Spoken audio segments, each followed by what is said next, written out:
Un soir d'été, après un repas entre amis en terrasse, on prend son temps, on discute, on rigole. Et puis on finit par lever les yeux au ciel. Et là, que vois-je? Que vois-je? Que vois-je? Que vois-je? Bonjour et bienvenue sur Hearthstone. Aujourd'hui, on va s'intéresser à ce qui se passe au-dessus de nos têtes.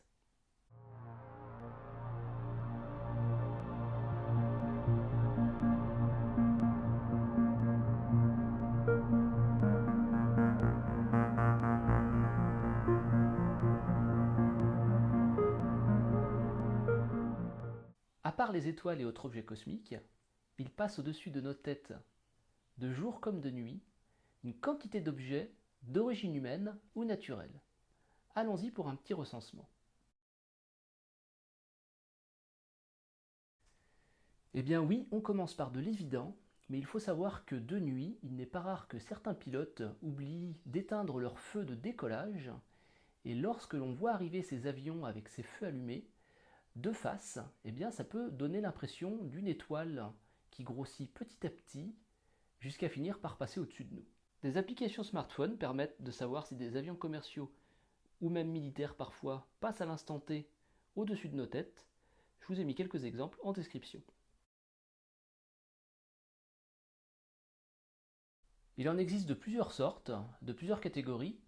Les militaires, les scientifiques, les satellites de communication, les civils pour le positionnement GPS, et bien entendu, ils ne sont pas tous situés à la même altitude. Les plus hauts, à environ 36 000 km, sont surtout dédiés aux communications et aux observations météo.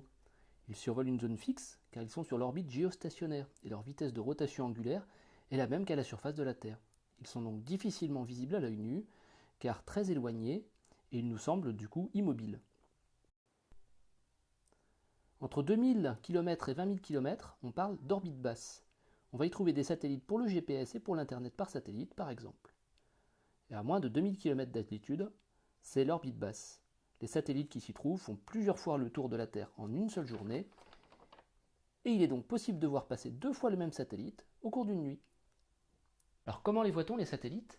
Eh bien tout simplement par le reflet de la lumière du Soleil sur leurs panneaux solaires. La majorité des satellites étant situés à quelques milliers de kilomètres au-dessus de nous, c'est donc en début et en fin de nuit qu'on en verra le plus, puisqu'au plein cœur de la nuit, c'est seulement les satellites les plus éloignés et donc ceux qui reflètent encore la lumière du Soleil qui resteront visibles. La Terre, éclairée par le Soleil, projette derrière elle un cône d'ombre, et les satellites passant dans ce cône sont donc dans l'obscurité complète. Je ne vous ai parlé seulement que de 3 types d'orbites circulaires, mais il faut savoir qu'il y en a d'autres des plus exotiques.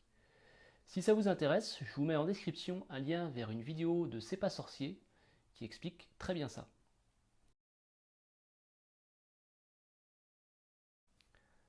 La Station spatiale internationale, qu'on appelle aussi ISS, est le plus gros de ces satellites. C'est l'équivalent d'un terrain de football situé à 400 km d'altitude et qui passe au-dessus de nous à 28 000 km/h. Ça laisse le temps de faire 18 fois le tour de la Terre par jour, donc potentiellement être capable de l'avoir passé 2 fois en une seule nuit. Car sa proximité et sa surface de réfléchissement en font un des objets les plus brillants dans notre ciel.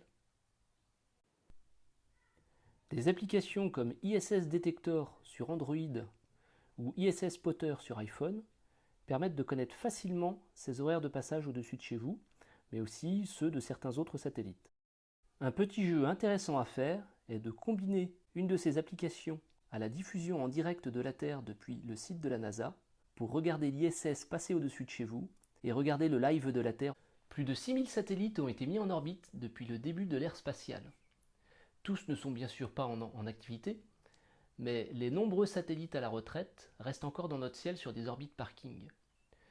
Une base de données, consultable sur le site CalSky, je vous mettrai le lien en description, recense tous les satellites dans notre ciel, mais également les objets plus petits que l'on peut considérer comme des débris.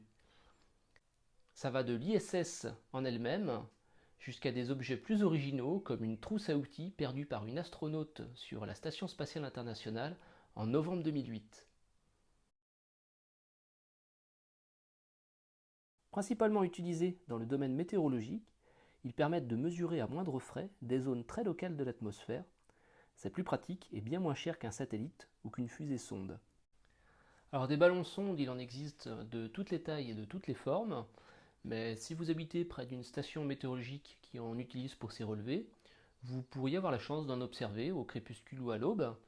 Et il faut savoir que certains sont capables de rester plusieurs jours, voire plusieurs semaines en vol. C'est comme ça qu'on appelle les étoiles filantes et les bolides. C'est quoi la différence entre les deux?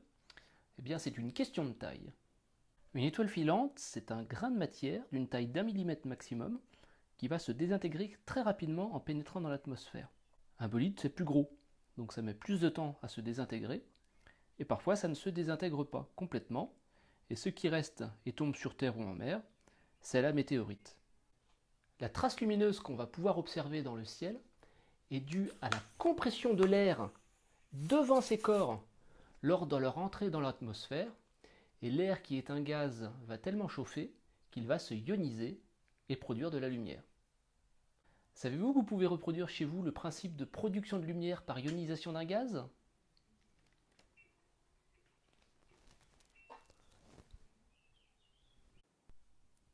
Alors pour résumer, une étoile filante, c'est un tout petit corps qui se désintègre très rapidement en ionisant l'atmosphère et qu'on a en général juste le temps d'apercevoir. Un bolide, c'est la même chose mais en plus gros, avec une traînée lumineuse plus importante et qu'on a plus le temps de suivre, et qui peut même se voir en plein jour. Et ce qu'on retrouve sur Terre ou en mer, c'est la météorite. Alors comment reconnaître tout ça de nuit? Bien, pour les avions, ça ne doit pas être une difficulté en théorie, avec leur feu de position qui clignote et éventuellement leur bruit qu'on peut entendre, un avion ne doit vous laisser aucun doute sur son origine. Pour les ballons sondes, c'est un petit peu différent, il vous faudra probablement une paire de jumelles pour apercevoir un léger clignotement de leur enveloppe métallisée, et puis éventuellement leur nacelle qui se trouvera un petit peu en dessous du ballon lui-même. Les satellites vont être des points lumineux qui ne clignotent pas, mais dont l'intensité peut légèrement varier au cours de leur traversée du ciel à cause de l'angle d'incidence de leurs panneaux solaires. Il faut savoir que certains satellites hors service et hors de contrôle peuvent tournoyer et émettre des flashs assez puissants. La Station spatiale internationale, l'ISS, c'est comme les satellites, mais en globalement bien plus brillant, et surtout la trajectoire sera toujours globalement la même, d'ouest en est. Et les météores, eh bien les météores, vous aurez à peine le temps de les apercevoir. Voilà, c'est la fin de ce nouvel épisode. J'espère que vous saurez maintenant bien identifier les objets qui passent au-dessus de votre tête durant la nuit. Si la vidéo vous a plu, le petit pouce bleu, le petit commentaire.